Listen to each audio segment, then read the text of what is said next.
আজকের এই নবগঠিত কমিটি নেতৃবৃন্দকে বিভিন্ন জেলা থেকে আগত নেতৃবৃন্দ এসেছেন।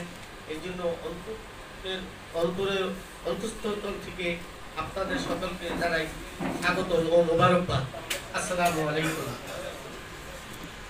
আজকে আমরা এমন একটি সময় যে জাতীয়তাবাদী উলামা দলের কমিটি দিয়েছে, আমাদের প্রিয় নেতা আগামী দিনের রাষ্ট্রনায়ক, সেই হাজার হাজার মাইল দূরে থেকে নেতৃত্ব দিচ্ছেন জনাব ভারপ্রাপ্ত চেয়ারম্যান জনাব তারেক রহমান।